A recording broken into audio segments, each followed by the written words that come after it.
परम दयाल अनंत सुख सम्राट आदि सदगुरु सर्व आत्माओं के सदगुरु सर्व सृष्टि के सदगुरु सदगुरु सुखराम जी महाराज ने धन्य हो परम दयाल सतगुरु दरियाव जी महाराज धन्य हो परम दयाल सतगुरु बाबा जी महाराज ने धन्य हो तालनपुर धाम ने बारंबार प्रणाम स्वीकार हुई राम सभा में राम महाराज राम सभा में उपस्थित सभी भाई बहनों को बारंबार कोटि कोटि राम राम सा प्रणाम।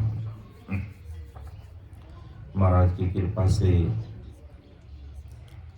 प्रातःकालीन सत्संग का सिमरन का समय हर्ष उल्लास आनंद में वातावरण के साथ पूरा हो रहा है और राम जी महाराज से सदैव ये आराधना प्रार्थना करते हैं, ये विनती करते हैं कि सदैव ऐसी कृपा दृष्टि हम समस्त भाई बहनों पर बनी रहे जिससे हम सत्संग सिमरण सेवा और ज्ञान चर्चा करते हुए अपने जीवन को धन्य बनाते हुए इसी जन्म से भवसागर से पार हो जाएंगे, क्योंकि भवसागर का दुख बड़ा भारी है।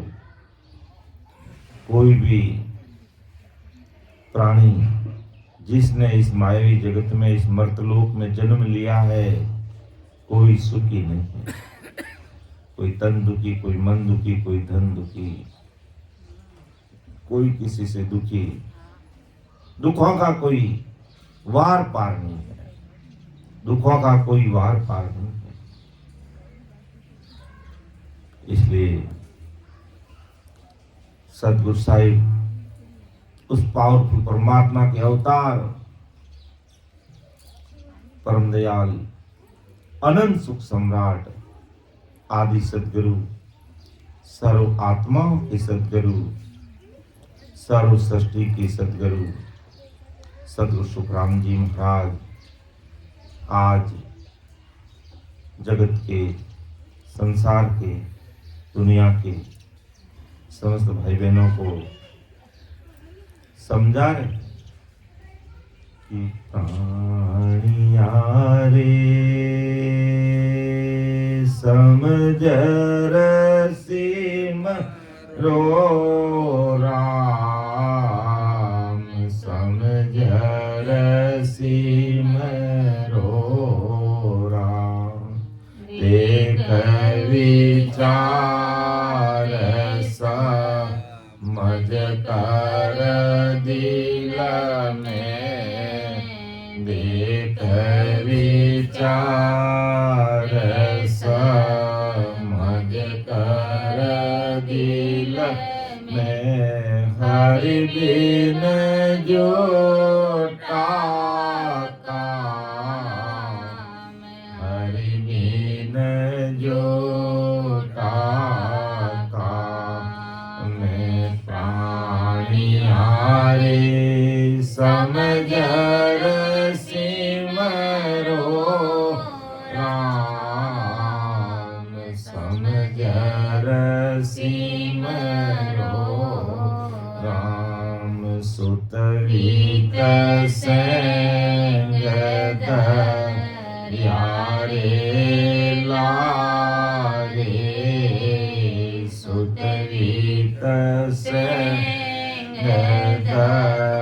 यारे लारे उठ अकेलो जाई उठ अकेलो जाई किया करम चलेगा साथे किया कर्म चलेगा साथे दकावत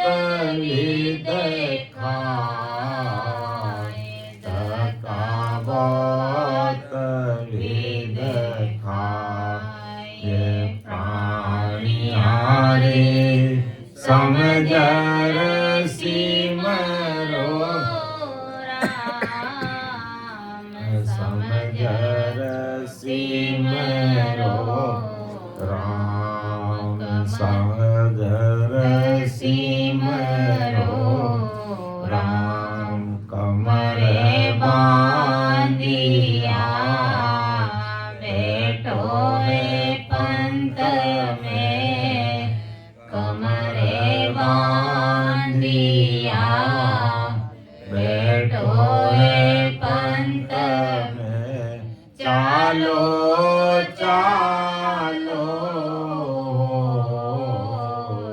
चालो चालो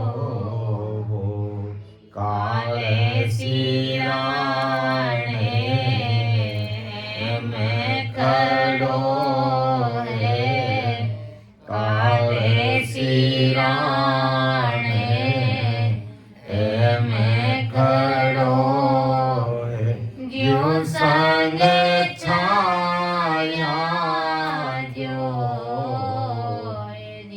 संग छाया जो ये प्राणी रे समझर सिमरो राम समझर सिमरो राम देख विचार समझ कर दिल में देख विचार समझ कर दिल में हरि बिन जोटा काम हरि बिन जोटा काम में प्राणी रे समझर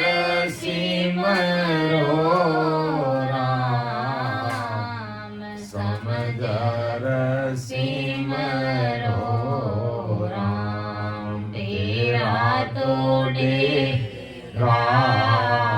जंगल माई तेरा तोड़े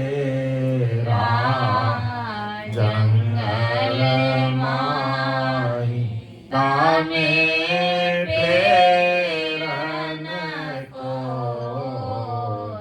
तामे प्रेरण को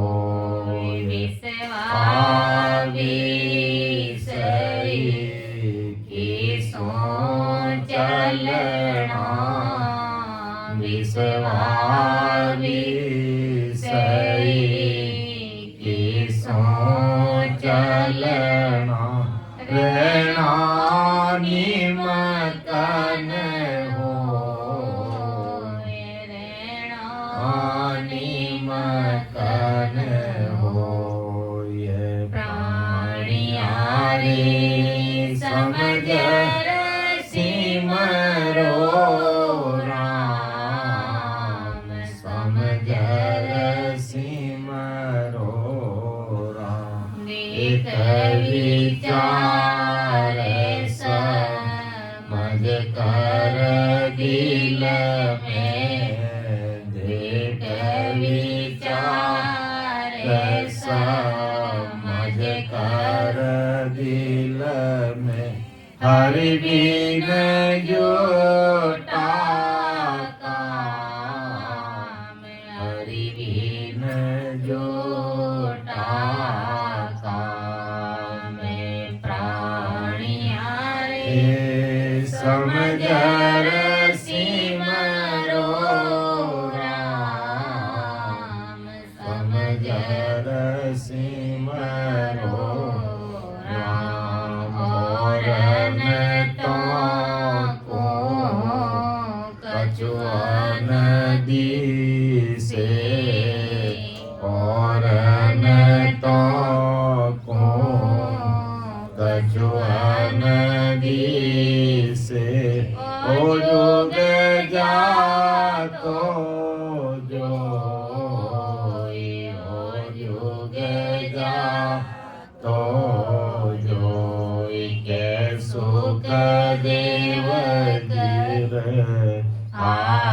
तरीका के सुख देव कर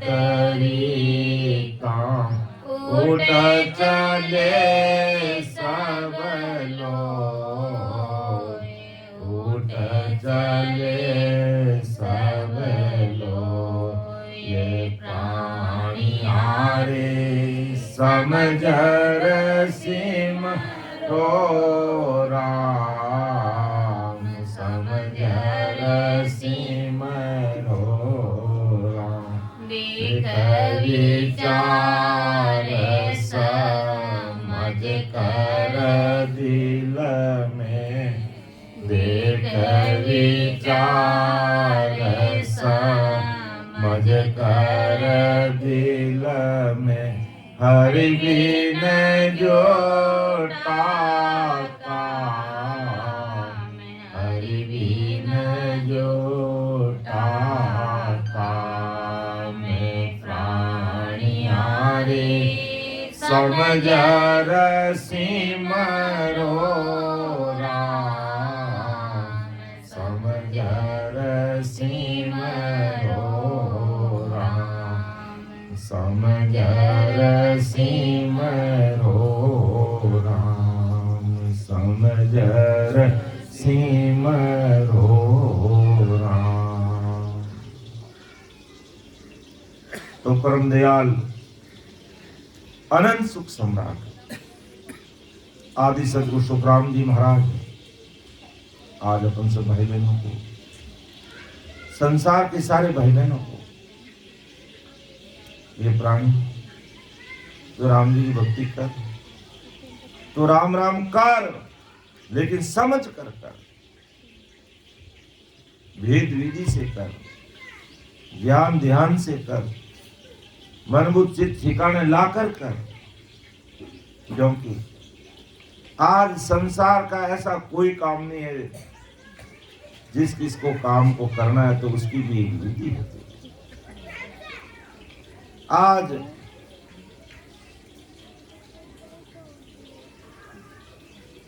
ये जो संसार का जो शरीर है, इसकी भी अगर शादी करनी होती है तो इसका भी एक विधि विधान है। शादी करने से पहले सगाई होती है, सगाई होने के बाद में शादी का दिन तय किया जाता है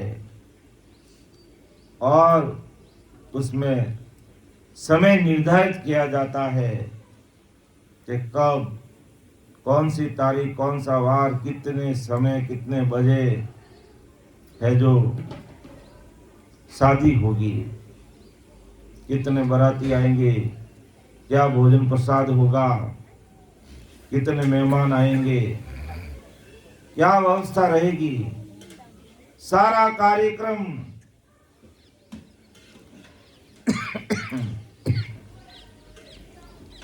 हमारे वेद शास्त्रों अनुसार निर्धारित है।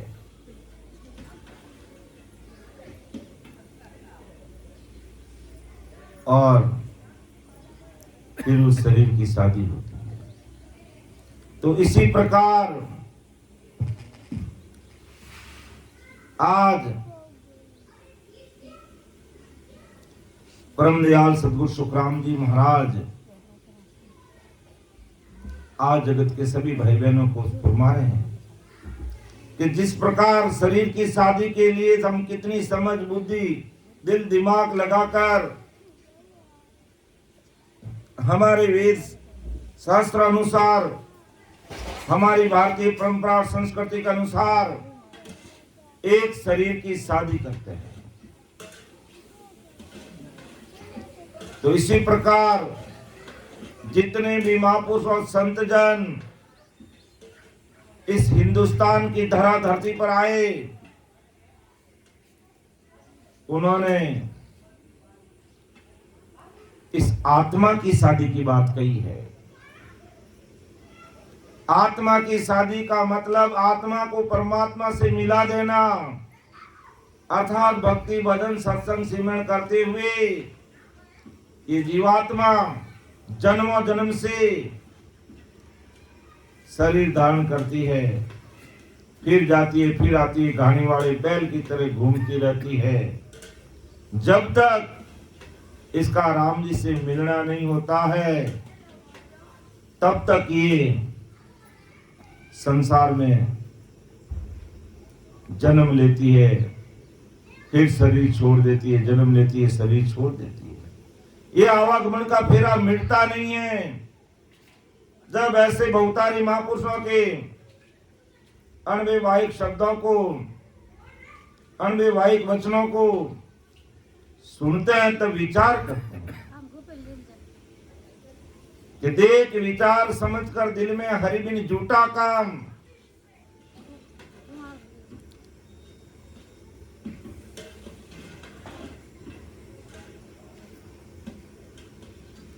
तो महापुरुष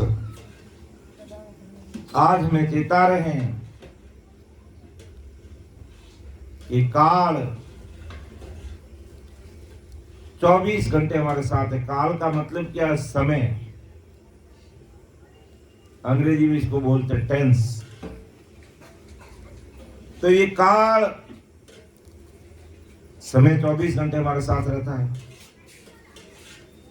जैसे ही हमारा समय पूरा हुआ, और अपन अन्य भाषा में बोलते हैं इसका काल आ गया, इसका समय आ गया, और अपने कर्मों के अनुसार, अपने पुरुषार्थ के अनुसार, अपनी भक्ति भजन के अनुसार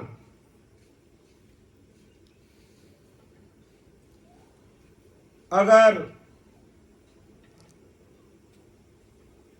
त्रिगुण माया की भक्ति की है, ब्रह्मा विष्णु महेश और शक्ति के लोक में जाने की भक्ति की है, या 21 स्वर्ग में जाने की भक्ति की है, तो कहते देवदूत उसको लेने के लिए आते हैं। और उस सदगुरु साहिब पावरफुल परमात्मा की भक्ति की है, तो कहते हैं उस ससुर परमात्मा के देश से अमर विमान पार्षद लेकर के आते हैं, और उस अमर विमान में बिठाकर उस जीवात्मा को देश में ले जाते हैं। कि केसर बरना मार गारे आए अमर विमान, केसर बरना मार गारे आए अमर विमान, सामा संत पधाव सिर दिन दिन करता वान, सामा संत पधाव सिर दिन दिन करता वान, चालो नीरे हंसा अपना राम जनारे दे, सवा पद को बंचे सदा रे, शिव सन कादिक से, सवा पद को बंचे सदा रे, शिव कादिक से, चालो नीरे हंसा अपना राम जनारे देश। जब मर्तलोक में मानव तन का अवतार लेकर के कोई भी भाई बहन यहाँ आता है और उस ससुर साई परमात्मा से मिलने की भक्ति करता, अर्थात राम नाम का स्मरण करता है, और इस संसारिक काया का जब अंतिम दिन आ जाता है, कहते राम जी के घर के पास सदा करके उसको अमर विमान में बिठा के ले जाते हैं और केसर बनना मार्ग, या तो कच्चा रास्ता होगा, या सीसी रोड होगी, या डामर की रोड होगी, लेकिन अमर लोग जाने के लिए वहां पर केसर वर्णा मार्ग, केसर का मार्ग। अब यहाँ एक छोटी सी केसर की अपन डब्बी खरीदते हैं, 1 ग्राम भी अगर केसर खरीदते हैं तो कम से कम 200-250 रुपये 1 ग्राम केसर का लगता है। और जब संसार में रहकर इस मर्द लोग रूपी कीचड़ में रहते हुए कमल के फूल की तरह खिलता हुआ, राम स्मरण करता हुआ, अपना कर्तव्य दायित्व पूरा करता हुआ, सत्संग, सिमरण, सेवा और ज्ञान चर्चा करते हुए अपने जीवन को धन्य बनाकर जाते हैं, तो कहते हैं राम जी के देश से वो पार सदा करके उसको अमर विमान में केसर बढ़ना मार्गा। वो रास्ता ही केसर का, वो सड़क भी केसर की। और यहाँ हमें केसर के लिए तरसना पड़ता है। 1 ग्राम केसर लाते हैं तो 200-250 रुपये लगते हैं उसके। तो उस अमर लोक में कितने भारी सुख होंगे जिसका अपन अंदाजा नहीं लगा सकते। परम दयाल अनंत सुख सम्राट आदि सतगुरु सुखराम जी महाराज अमर देश से आए, लेकिन कहा भाई वहां के जो सुख है मैं इस मायावी जगत के शब्दों से, इन 52 अक्षरों में उनका वर्णन कर नहीं सकता। न ऐसी कोई चीज है जो उनकी बराबरी करके तुमको बता सकता हूं। मैं केवल इशारा मात्र कर सकता हूं कि सतगुरु सतान भरणी जाई, सोमन रास बानगी माई, सतगुरु सतासी समय आवे, अगम देश हंसा चल जावे। कि सतगुरु सता का वर्णन नहीं किया जा सकता। सोमन रास बानगी माई, सोमन धान से कोठार भरा हुआ है, यह सोमन अनाज पड़ा है, उसमें से अपन सैंपल कैसे बताते हैं। महाराज कहते हैं ऐसे मैं कह सकता हूं, बाकी सतगुरु सता का वर्णन, सतगुरु सता का पराक्रम, सतगुरु सता का जो सुख, तुम संसार में रहते हुए अपना दैनिक कर्तव्य दायित्व पूरा करते हुए जोरावर भजन सिमरन करते हुए जब उस देश में पहुंचोगे तो वास्तव में तुम्हें पता चलेगा कि मर्त लोग में दुख के अलावा और कुछ है ही नहीं। मर्त लोग में काय बिलाटा के अलावा कुछ है ही नहीं। ऐसे वो सुख है। तब महापुरुष के चालू निरे हंसा अपने राम जना के देश, वहां पर को बंचे रे शिव सनकादिक शेष, कि शिव सनकादिक सब ब्रह्मा विष्णु महेश भी उस देश की जाने की आराधना प्रार्थना करते हैं राम जी महाराज से, हमें भी वो देश मिल जाए। क्या आपने हमें पूरी संसार को रचने का कार्य दे दिया, और ये राम राम सा ये हमारे गले में एक पास है, ये कब पूरी होगी। इसलिए हमें भी ऐसी, आप हमारे ऊपर भी ऐसी कृपा कर दो तो हम भी उस सतगुरु परमात्मा के देश में सदा सदा के लिए सुखी हो जाए। तो वो अमर विमान कब आता है, वो केसर वर्णा मार्ग पर अपन कब चलेंगे, जब देख विचार समझ कर दिल में हरि बिन झूठा का समझ कर विचार करेंगे कि वास्तव में उस ससुर राम जी के बिना संसार में सब झूठा झगड़ा है, ये मतलबी दुनिया है, ये स्वार्थी दुनिया है। जैसे ही स्वार्थ पूरा हुआ मुंह मोड़ लेंगे। इसलिए हरि बिन झूठा काम, ऐसे ही नहीं कहा संतों ने कि उस हरि यानी सारे दुखों का हरण करने वाले ससुर परमात्मा के देश में पहुंचे बिना ये संसार झूठा, आज नहीं तो कल इसको छोड़कर जाना पड़ेगा हमें। इसलिए महापुरुष कहता है अगर तुम समझ कर विचार कर दुनिया में रहना है, क्योंकि ये शरीर संसार का है, हम इस संसार से अलग नहीं हो सकते। हमें घर गृहस्थी में रहना पड़ेगा, घर गृहस्थी का काम भी करना पड़ेगा, घर परिवार के साथ रहना पड़ेगा, लेकिन घर गृहस्थी में रहते हुए भी हमारा दिल, दिमाग और मन परमात्मा की भक्ति में लगा रहना चाहिए, तब हमारा कार्य हो पाएगा। लेकिन हम संसार के भाई बहन उल्टा काम करते हैं। उल्टा क्या काम करते हैं? दिल, दिमाग, मन पूरा का पूरा घर परिवार, संसार, दुनियादारी, काम धंधे में लगा के रखते हैं। और परमात्मा में मन, दिल, दिमाग कब लगाते हैं कि कभी कभार कोई संतों का समागम हो जाता और ऐसे महापुरुषों के अनवैवाहिक वचन सुनने को मिल जाता तो थोड़ा थोड़ा हमारा दिल, दिमाग काम करने लगता है। सुखराम जी महाराज ने धन्य हो, धन्य हो। तब हम विचार करते हैं कि महापुरुषों के जो शब्द है वो कभी झूठे साबित नहीं हो सकते।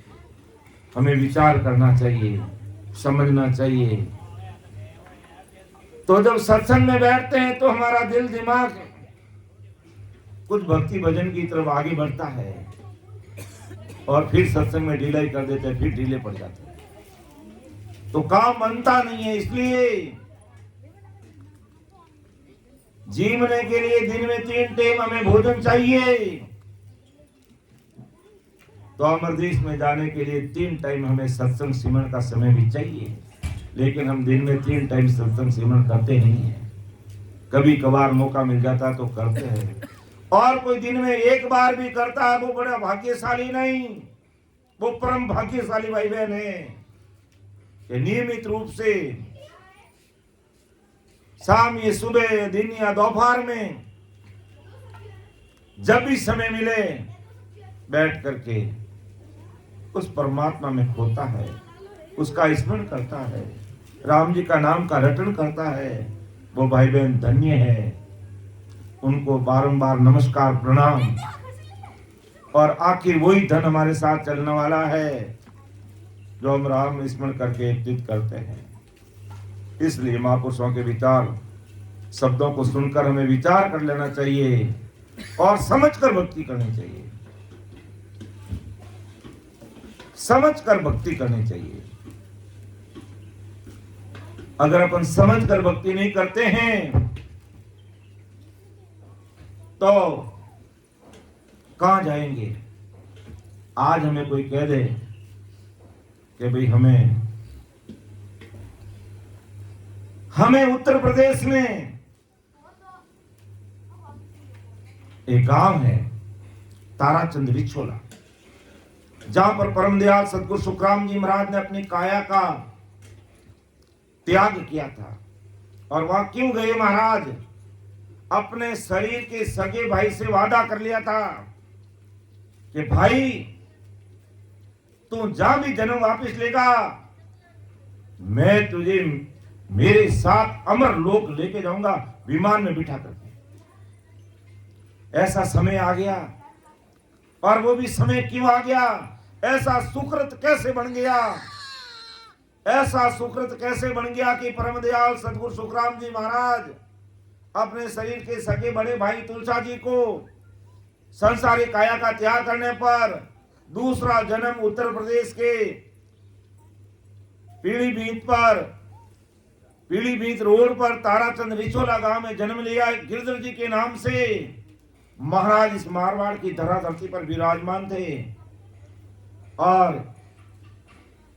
उन्होंने जन्म लिया करीब 2000, 2500, 3000 किलोमीटर दूर जाकर के। लेकिन जब महाराज का अमर लोक जाने का समय आ गया तो उन्होंने ध्यान करके देखा कि मेरा शरीर का सगा भाई तुलसा जी ने हम वहां पर जाकर के जन्म लिया। तो महाराज मारवाड़ से रथ पर, बैलगाड़ी पर विराजमान होते हुए गुरु माता जी, महाराज के बड़े बेटे बख्तौरमल जी, ममेरे भाई हरिकिशन जी साथ लेकर के वहां पर पधारे और रास्ते में अनंत जीवों को ज्ञान देते हुए। तो उनका सुकृत ऐसा क्यों बन गया? क्योंकि जब महाराज रामचौक की विरई में 18 वर्ष तक जब पहाड़ी पर विराजमान थे, उनके दिल में दया ही कि महाराज के है जो धरती का बिछोना, आकाश का ओढ़ना, सर्दी, गर्मी, वर्षा, सब सहन करते हुए महाराज एक ही जगह पर बैठे रहे। लेकिन कहते उस समय तुलसा जी ने जितना हो सका महाराज की देखभाल की। कैसे? कहते हैं 4 लकड़ी खड़ी करके वहां छाया की, और 18 वर्ष में महाराज ने 18 वर्ष में परम दयाल सदगुरु सुखराम जी महाराज ने केवल 50 किलो जौ भुजी का सेवन किया, और वो भी आप खुद ने नहीं, तुलसा जी ने। कहते हैं 5-10 दाने भुजी के पत्थर पर बांट के पानी की गिलास में डाल करके वो गिलास वहां रख देते, ढक्कन दे करके, महाराज की जब भी मर्जी होगी पी लेंगे बस। बाकी 24 घंटे आपका ध्यान भक्ति में रहता, 24 घंटे। और वही पानी क्यों लिया कि आने वाले समय में महाराज के शिष्यों को कोई मैन ही नहीं दे कि आपके महाराज तो इतने बड़े हुए, इतने बड़े हुए, और भूखे भजन कर लिया 18 वर्ष तक। आज हमारे से 18 वर्ष तक भूखा रह जा सकता है? बिल्कुल नहीं रह सकते हैं। समय पे हमें नाश्ता चाहिए, समय पे भोजन चाहिए, समय पे चाय चाहिए, कॉफी चाहिए, ठंडा चाहिए, गर्म चाहिए। और महाराज 18 वर्ष तक 24 घंटे में मात्र अगर अपन 18 वर्ष और 50 किलो का अगर कैलकुलेशन करें तो रोज का मुश्किल से 4-5 ग्राम आता है, और 4-5 ग्राम से हमारा दिन निकलता है। सुबह से शाम तक 1 सेर आटा, किलो आटा रह जाते। तो क्योंकि वो अमर देश के वासी थे और इस संसार को प्रैक्टिकल करके बताना था कि इस प्रकार सिमरन किए बिना काम बनता नहीं। तो वो महापुरुष आज हम सब भाई बहनों को चेतावनी चालू नहीं, हंसा अपने राम जना के देश। अरे राम जी के देश चलो, इस संसार में क्या पड़ा है, सब कुछ यहां छोड़ के जाना पड़ेगा। इसलिए महापुरुष कहते देख विचार समझ कर दिल में हरि बिन झूठा काम, उस परमात्मा के बिना सब झूठा काम है।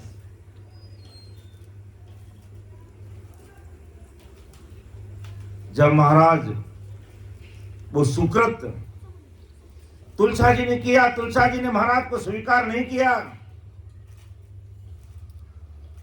जब सहशरीर मौजूद थे तो महाराज को नहीं माना कि इतने बड़े महापुरुष हैं, इतना ही समझा मेरे भाई है, और ये भूखे प्यासे पहाड़ी पर विराजमान है, क्यों नहीं मैं इनके लिए कुछ छाया कर दूं या कुछ खाने के लिए इनको दे दूं।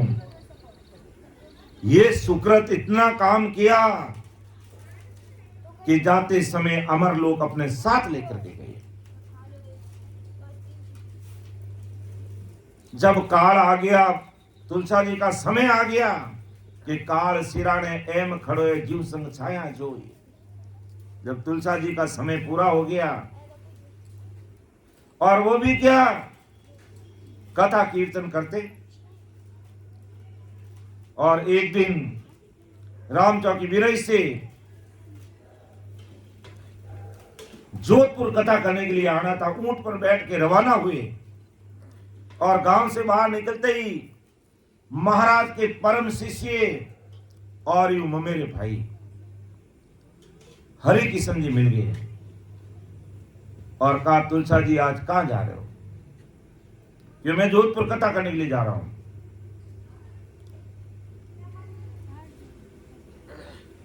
तो हरि किशन जी ने कहा, मामा के बेटे भाई ने कहा कि कहते हैं अंत समय किसी को बताना नहीं चाहिए कि तेरी मौत कब है, लेकिन अगर समय रहते बता देते तो आदमी सावधान हो जाता है। कि मुझे 5-7 दिन शरीर छोड़ के जाना है, तो घर परिवार का कोई काम धंधे रुपये टके गहना इधर उधर है रखा हुआ, तो बेटों को बहुओं को बता दें और सावचेत हो जाएं कि मुझे अब संसार छोड़ के जाना है। तो हरि किशन जी ने कहा कहना तो नहीं चाहिए, लेकिन आप अगर बुरा नहीं मानो तो मैं कह दूं आपको। तुलसा जी के होठ उड़ गए। क्यों हरि किशन भाई, क्या बात है? नहीं आप राजी हो तो मैं बता दूं, क्योंकि महाराज के परम शिष्य थे वो, खूब भजन सिमरन करने वाले थे। महाराज 100 किलोमीटर कहीं सत्संग सिमरन में जाते तो आप महाराज की सेवा में घोड़ा लेकर के हाजिर रहते थे। 24 घंटे महाराज की सेवा में रहते थे और अपना गृहस्थी का काम भी करते थे। कि कह दो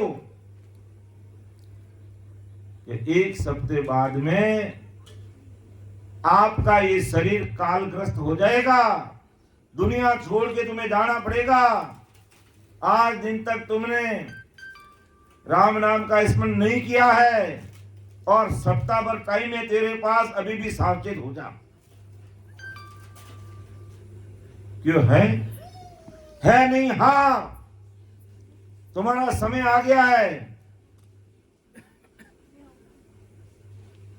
तो जोधपुर कथा करनी तो छोड़ दी और कहा कि मेरे पारिवारिक जो गुरु है लालदास जी जो मेलाना रहते, वो दादूपंथी थे और यूं ज्योतिर्विज्ञान में पारंगत भी थे।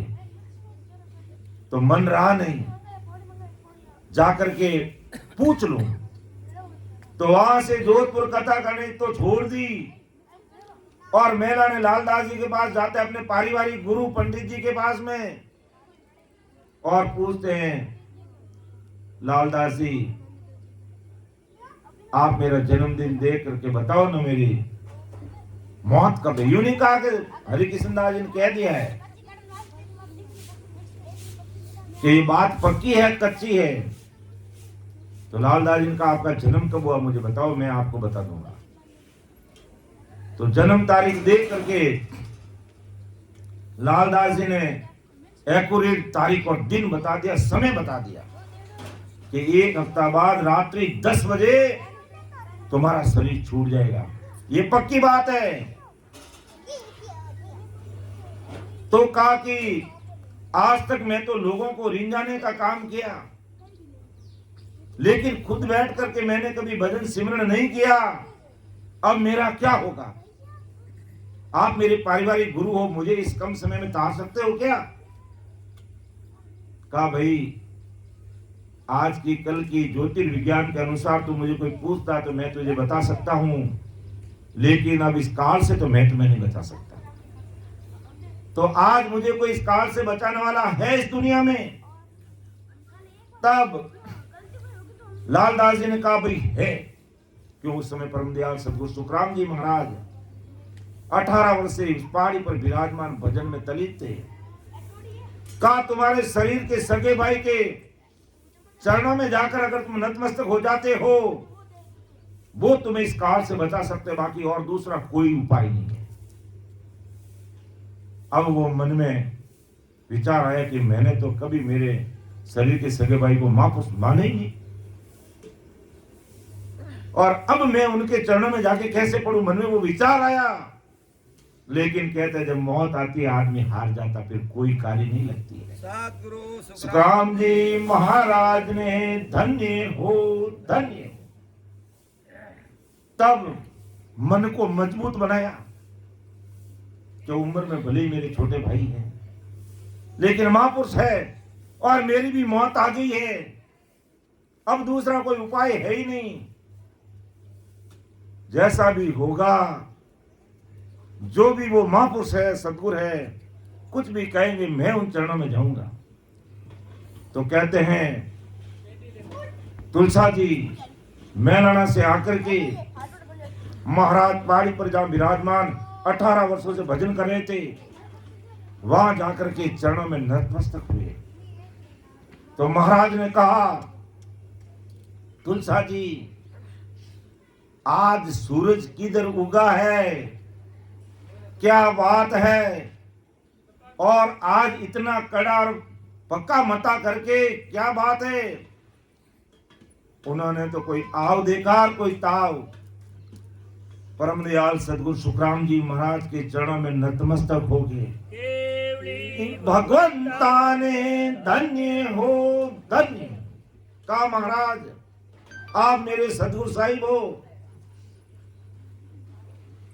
मैं अज्ञानतावश आपको पहचान नहीं पाया हूं,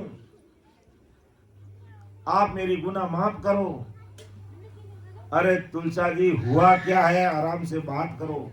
जब मौत का आज हमें भी कह दें कि भाई कल तुम्हारी मौत है, तो क्या हमारी आंखों में आंसू नहीं आएंगे? इतने सारे को देख करके जब मैं कल जाने वाला हूं, आंखों में नदियां बहने लग जाती है। तुलसा जी वीर व्याकुल हो गए और कहा मुझे माफ कर देना, फलाने दिन रात को मेरी मौत है, आप मुझे काल से बचा सकते हो, बाकी संसार में और कोई बचाने वाला नहीं है। मैंने कथा कीर्तन खूब किया, लोगों को रिझाने का काम खूब किया, मेरी पेट भरे का काम मैंने खूब किया, लेकिन खुद के लिए परमात्मा का भक्ति भजन सिमरन नहीं किया। अब मुझे आप इस काल से उबार करके आपकी शरणागति में ले लीजिए।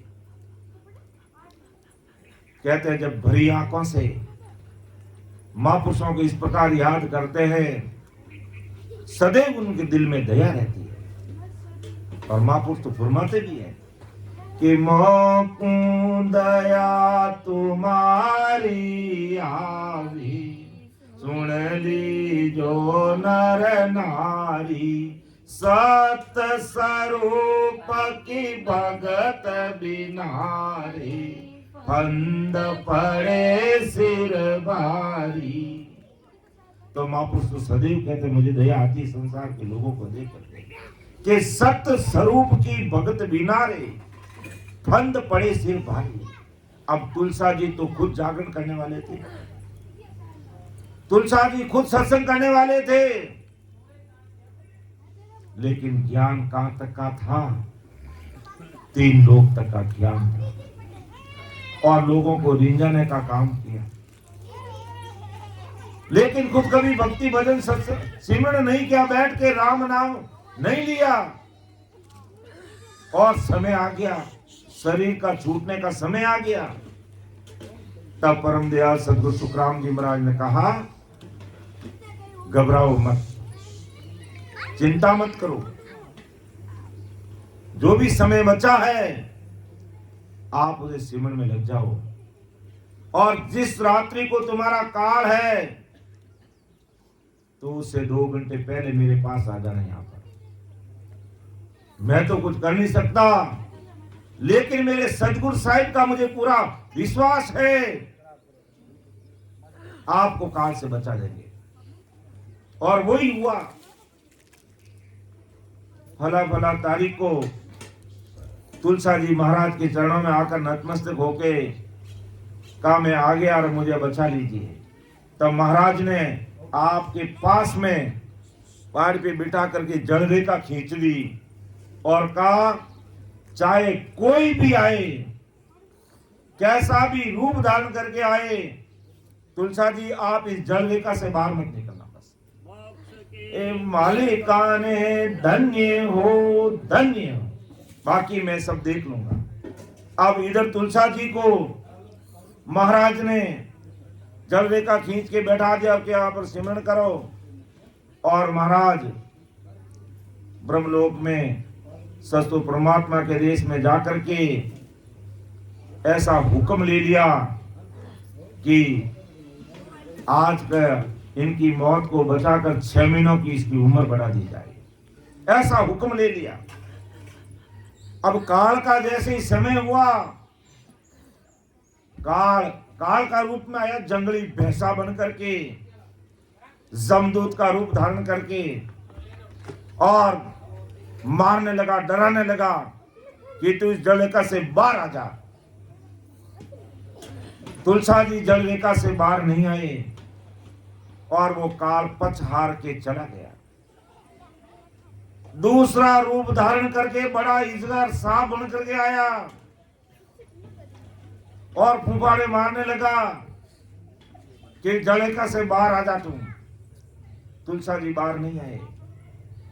फिर मेलाना के लालदास जी का रूप करके आया कि लालदास जी ने कहा कि मैं अंत समय में तुझे प्रसाद देने के लिए आया हूं, तू इस काल से, इस रेखा से बाहर आ जा। तुलसा जी ने कहा जब मैं तुमसे मिला तुम्हें प्रसाद याद नहीं आई, अब तुम मुझे प्रसाद देने के लिए आए हो। जबकि वो लालदास जी नहीं थे, वो काल का रूप था। कहा भाई प्रसाद देनी है तो आप अंदर आके दे दो। जब मैं लाने से यहाँ आगे हो तो तुम्हें अंदर आने में क्या शर्म आती है? क्यों अंदर तो मैं नहीं आ सकता हूं कि तू काल है, चला गया से। तो वो भी हार के चला गया। अब बिरई गांव का ठाकुर तत्कालीन समय तेज सिंह जी थे। तेज सिंह जी का रूप करके आया कि तुलसा तू बाहर आ जा, मैं गांव में जा रहा हूं, तू मेरे साथ चल। क्यों ठाकुर साहब, जब इतनी दूर से लेने के लिए आए हो तो अंदर आ जाओ। काल का रूप क्यों है, अंदर तो नहीं आ सकता। समझ गए तुलसा जी, ये भी काल है। तो फिर तेज सिंह जी ने ठाकुर साहब ने कहा कि तू मेरा कहना नहीं मानता है, मैं गांव का ठाकुर हूं और नहीं मानेगा कल गाड़ी में पिसवा दूंगा। क्यों ठाकुर साहब, कल की कल देखी जाएगी, मैं बाहर आने वाला नहीं। पछ हार के काल थक गया। लास्ट में है जो चार भुजा धार के भगवान का रूप करके आया कि तुलसा तुम बाहर आ जा, देख अभी काल कितने रूप करके आया है और आखिर काल तुझे दे जाएगा। मैं खुद भगवान बन के आया हूं, मैं भगवान हूं, तू मेरे साथ चल। क्यों भगवान, आप अगर इतना चार भुजा धार करके आए हो तो आप थोड़ा अंदर आकर के मुझे आपके साथ ले लो। क्यों अंदर तो नहीं आ सकता। तो तुलसा जी ने कहा बाहर मैं भी नहीं आ सकता। पछ हार के काल का समय पूरा हो गया और अब महाराज अमरलोक से, ब्रह्मदेश से तुलसा जी की उम्र बढ़ाने का हुक्म कर दिया और महाराज ने इशारा किया कि तुलसा जी अब आप बाहर आ जाओ। क्यों महाराज, काल ने बहुत सताया। कि अब चिंता मत करो, अब काल नहीं है, काल नहीं सताएगा। अब आपकी उम्र 6 महीने बढ़ा दी। आज तेरी मौत थी लेकिन 6 महीने तक तुम्हारी उम्र बढ़ा दी और अब 6 महीने जाकर संसार का दूसरा कोई काम मत करना। बैठ के 6 महीने तक, क्योंकि तुम्हारा समय संसार में 6 महीने तक का है। अब तुम 6 महीने तक सिमरन करना, 24 घंटे भक्ति भजन में लगे रहना और अब तुम्हारा समय अंत समय आएगा, उस समय परम मोक्ष में जाना। बस भजन करके तुम परम मोक्ष में जाओ। तब तुलसा जी की आंखें भर गई और महाराज के चरणों में नतमस्तक होकर के पैर पकड़ के कहा महाराज एक बात आपसे पूछूंगा, एक आपसे आज्ञा चाहूंगा। कहा तुलसा जी अब क्या आज्ञा बाकी रह गई है, 6 महीने उम्र बढ़ा दी है, भजन करके परमोक्ष में जाओ। क्यों महाराज,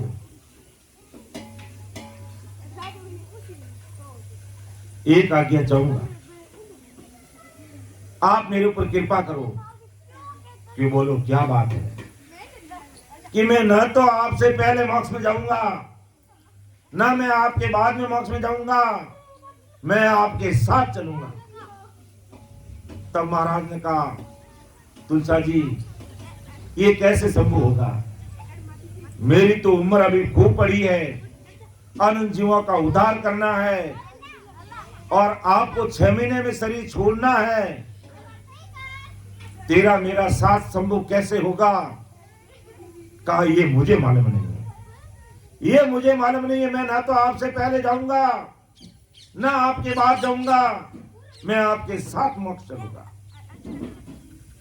कहते जब वीर व्याकुलता से भरी आंखों से और साक्षात फिर परम दयाल अनंत सुख सम्राट आदि सदगुरु सुखराम जी महाराज को कोई अरदास करता है, कोई विनती करता है निज मन से, अंतःकरण से, हृदय से, और कृपा नहीं होती है, ऐसा कभी हो ही नहीं सकता। सुखराम जी महाराज ने धन्य हो धन्य, वासिया ने धन्य हो धन्य। तो महाराज की कृपा होगी। और कहा ठीक है तुलसा जी,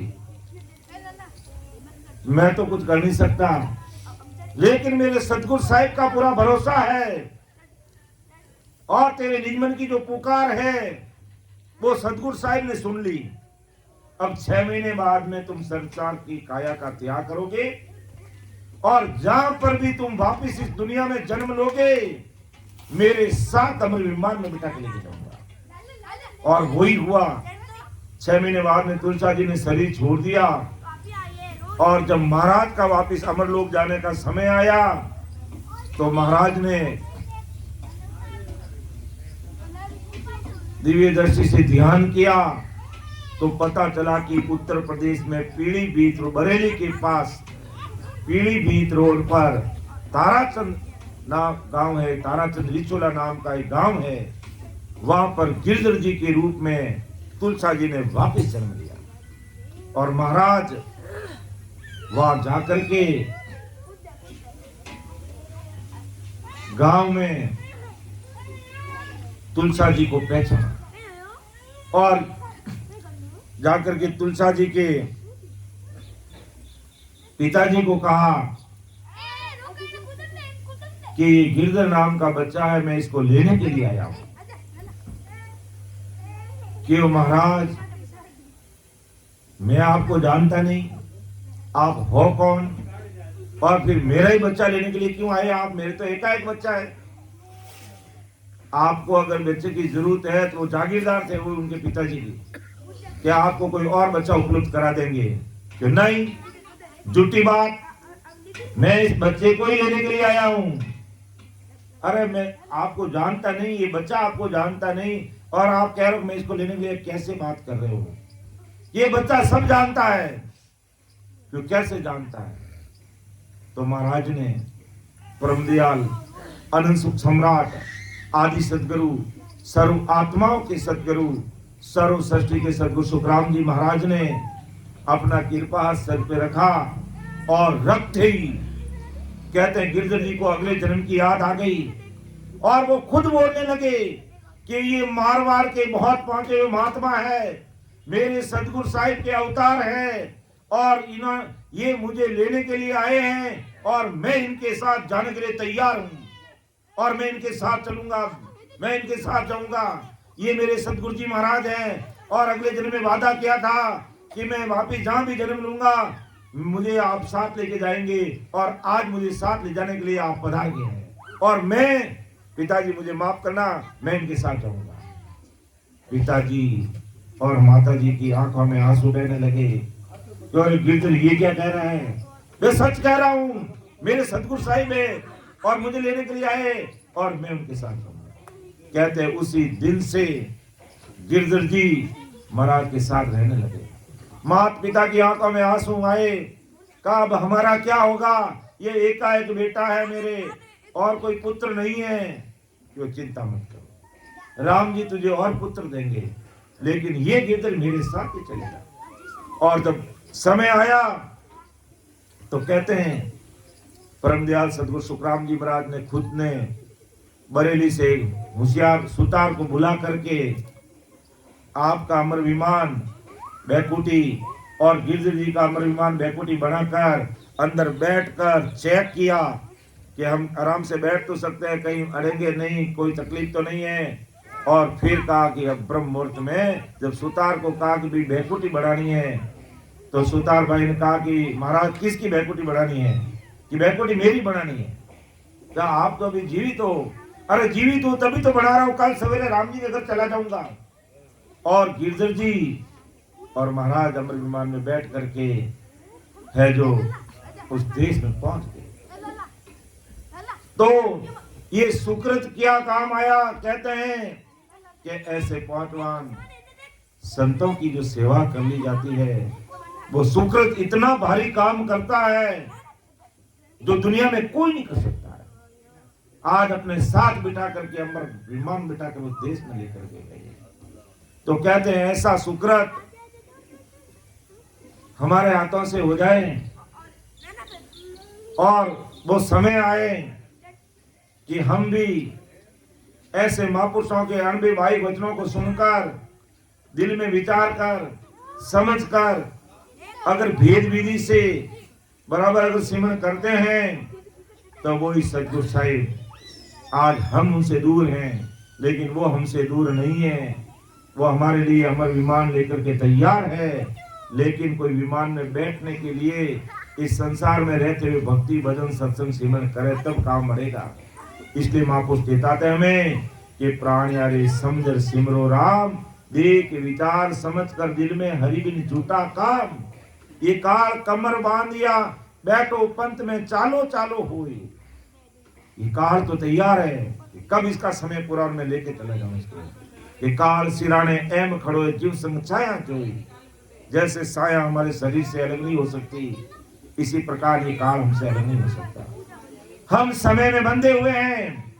जैसे ही समय पूरा हुआ तो हमारी करनी कर्म अनुसार हम अगर जब तक कर रहे हैं तो स्वर्ग में जाएंगे, देवदूत लेने के लिए आएंगे।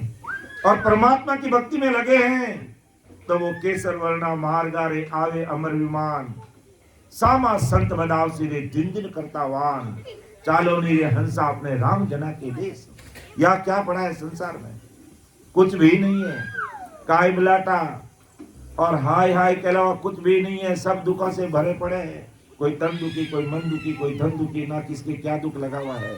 तो महापुरुष चेताते हैं आज हमें, ऐसे महापुरुषों के 92 वचन हमें चेताते हैं कि तुम संसार में अच्छी तरह से रहो, तुम जो चाहे सब अच्छा काम करो, कि खाजो पीजो खर्चीजो, खाजो पीजो खर्चीजो, अधर्म तजीजो धर्म सजीजो, सिमरण सौदा कर लीजो जी, सिमरण सौदा कर लीजो।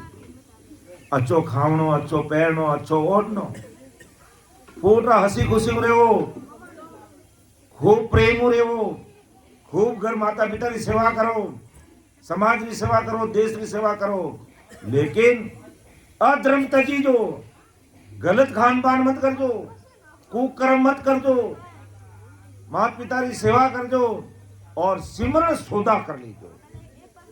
सिमरण रूपी सौदा कर लेना है। संसार का सौदा तो बड़ी होशियारी से करते हैं, बड़ी होशियारी से करते हैं, लेकिन सिमरण के सौदे को ऐसे ही ले लेते। ठीक है, कोई आए होंगे, कहते होंगे, कोई विचार नहीं करता है। और विचार कर लेता है, ऐसे महापुरुषों के 92 शब्दों पर विचार कर लेता है तो भारी सुकृत बनता है, भारी सुकृत बनता है। और एक समय ऐसा आता है हम डग डग डग डग हंसते हुए परमात्मा के देश में जाते हैं। और वो संत महापुरुष कहा कि मैं, कलयुग की उम्र है, हर युग की उम्र है, सतयुग की, त्रेता की, द्वापर की और कलयुग की। अभी अपन कलयुग में रहते और ये कलयुग चल रहा है। और कलयुग की उम्र है 4,32,000 वर्ष तक ये कलयुग चलेगा। अभी कलयुग की शुरुआत है। और उम्र कलयुग की उम्र निकली है 5,146 या 26, लगभग इतनी उम्र है। इतने ही कलयुग के समय बीता, अभी तो बाकी समय पड़ा पूरा का पूरा। तो महाराज का 4,32,000 वर्ष तक मैं इस संसार में अदृश्य रूप से ससुर साहिब की सता के रूप में प्रकट रहूंगा कि मैं तो चलिए आगम को भाई ज्ञान दिलो मर्तलोक माई, मेरा ज्ञान मर्तलोक में मौजूद रहेगा। जो भाई बहन मेरे अमर विमान में बैठना चाहते हो तो संसार का कर्तव्य दायित्व पूरा करता हुआ जो हमारे संत बार बार रात में चेता रहे थे कि भाई 3 घंटे सिमरन कर लो, 3 घंटे सिमरन कर लो। अब मेरा जैसा कोई कहता कि मैं तो 3 मिनट ही मेरे लिए समय नहीं है, तो 3 मिनट समय नहीं है तो महाराज ने उनके लिए भी स्पष्ट कहा कि जुग जुग रेसी कवारडो पड़सी अगत के माई, ममता तृष्णा त्रिपत ना हुए। हाँ, अंत ममता तृष्णा अंत 87 तिरुपत होवे सोना है। तो ये माया ये तिरुपत होने वाली नहीं है। और संतोष कब आएगा, धैर्य कब आएगा, जब ऐसे महापुरुषों के बाइक शब्दों को सुन करके इनको फॉलो करेंगे, इन पर विचार करेंगे, चिंतन करेंगे, मनन करेंगे कि वास्तव में जाना तो हमारा निश्चित है। जब जिस दिन संसार में आए, जाने का समय भी हमारा निश्चित हो गया कि इतना समय संसार में रहेंगे। प्रारब्ध के अनुसार हमारी चिट्ठी साथ में आती है कि हम संसार में क्या कर्म करेंगे, कैसे हमारे बाल बच्चे होंगे, कैसे शादी ब्याह होगा, कैसे हमें माता पिता मिलेंगे, क्या संसार में काम धंधा करेंगे, क्या क्या करेंगे, क्या क्या नहीं करेंगे।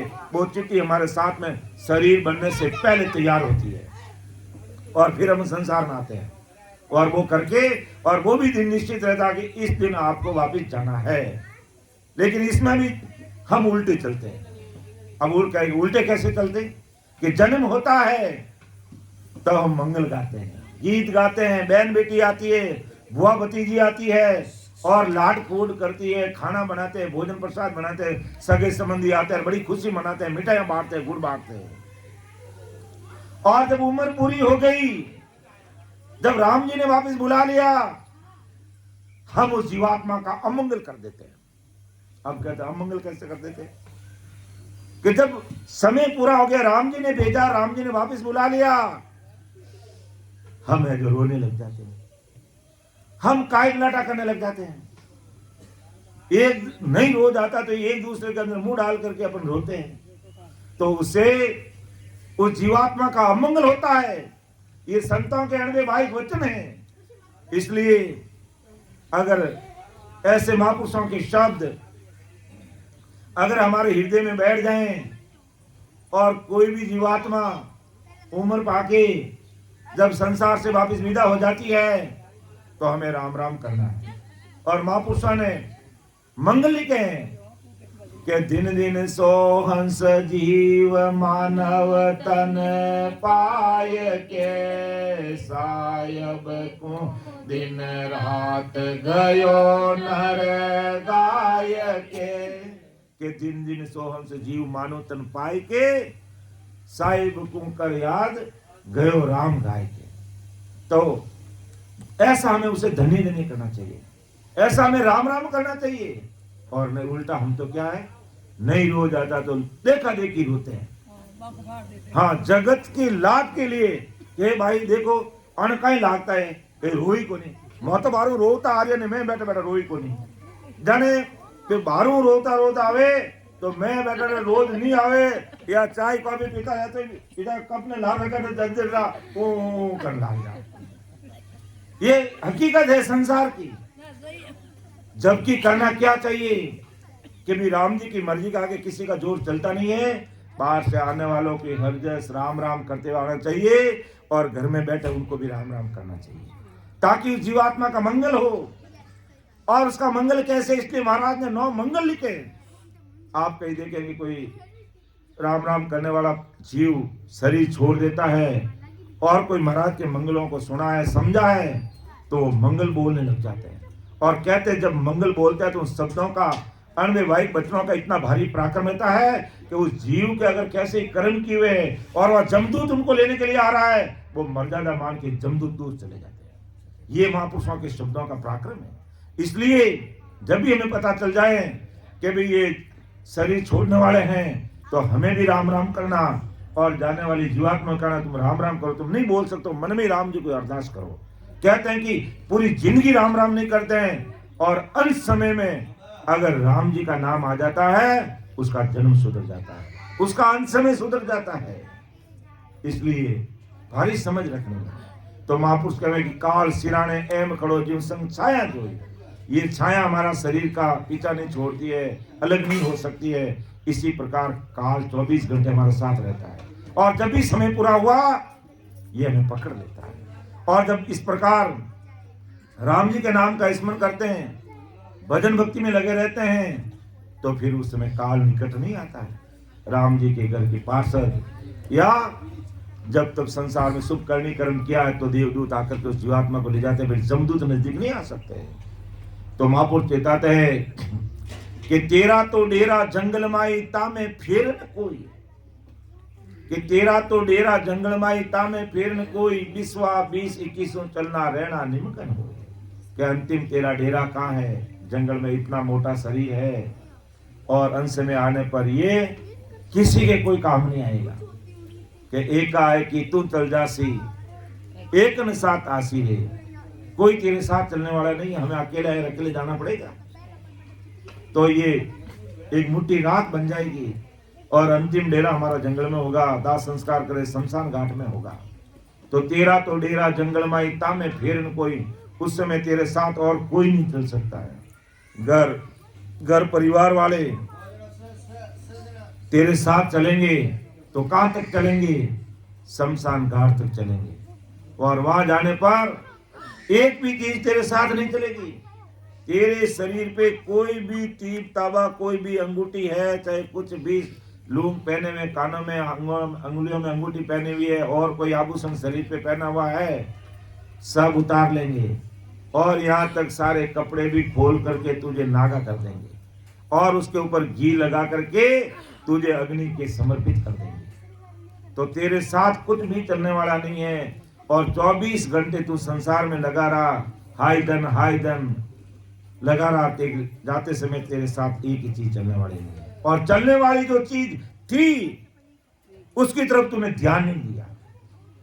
कि राम जी का नाम लेना था, संत कहते हैं बजो तो राम बजी जो रे, हरि बिन आरत जी जो रे। भजो तो राम बजी जो रे, हरि बिन दूर तजी जो रे। केवल भजिया मौक हुए रे, कर्म कीट सब जाई। केवल भजिया मौक हुए रे, कर्म कीट सब जाए।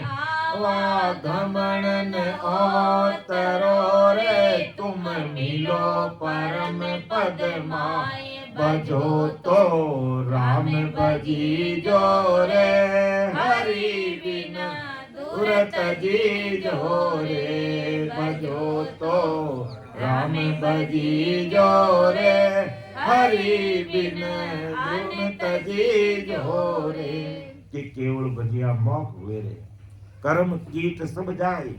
कि राम जी की भक्ति करने से, राम जी का नाम का स्मरण करने से, राम नाम का सिमरण करने से कितने भारी हमारे चाहे प्रारब्ध कर्म है, चाहे संचित कर्म है और चाहे क्रियमान कर्म है। 3 प्रकार के कर्म है, क्रियमान कर्म, प्रारब्ध कर्म, जो इस जन्म में अपन जन्म लेकर के माँ के गर्भवास में आते हैं कि हमें कौन कौन से कर्मों को भोगना पड़ेगा, वो प्रारब्ध कर्म कहलाता है। फिर शरीर धारण करने के बाद में नए कर्म अपन और कर लेते हैं, वो क्रियमान कर्म कहलाते हैं।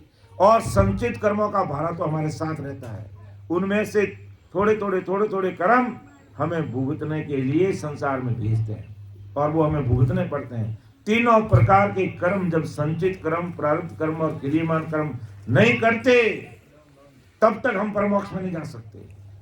इसलिए कर्मों को काटना अति आवश्यक है। और कर्म कटेंगे तो कैसे कटेंगे? इस राम नाम का स्मरण करने से, जप करने से, तप करने से, तीर्थ करने से, व्रत करने से, नेम करने से, पुण्य करने से, दान करने से, यज्ञ करने से, होम जी जाप करने से।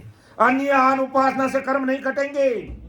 तो आप कहोगे फिर अन्य आन उपासना से होगा क्या? आपको पुण्य मिल जाएगा, फल मिल जाएगा, उसका शुक्र मिल जाएगा। लेकिन कर्मों जो हमारे से कर्म बंधन हो गए हैं, उन कर्मों को काटने के लिए हमें राम स्मरण करना पड़ेगा, क्योंकि इस राम नाम के बिना कर्म करते नहीं है। इसलिए वहां कुछ राम नाम की बात करते, नहीं तो और भी नाम ले लेते ना। कि राम नाम कोई शरीर का नाम नहीं है या कोई रामचंद्र जी का नाम नहीं है। 4 प्रकार के राम हैं। कि एक राम घट घट में बोले, एक राम दशरथ घर ढोले, एक राम का सकल पसारा, एक राम सकल सुनियारा। बहुत विचार करने की बात है। आज रामचंद्र जी मर्यादा पुरुषोत्तम हुए। हिंदुस्तान की धरती पर हम उनका मान सम्मान नमन नमस्कार करते हैं, वैसे मर्यादा पुरुषोत्तम हुए और पूरी जगत को मर्यादा सिखाने के लिए आए। और पिता की आज्ञा में कैसे, जब राज तिलक होना था रामचंद्र जी का, और राजा दशरथ ने कह दिया केकई के कारण मथुरा दासी ने भ्रमित कर दिया, और केकई ने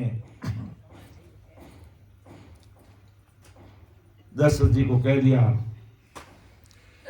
राज तिलक मेरे बेटे भरत का होगा। क्यों? रामचंद्र जी को क्या होगा? रामचंद्र जी को 14 वर्ष का वनवास दो।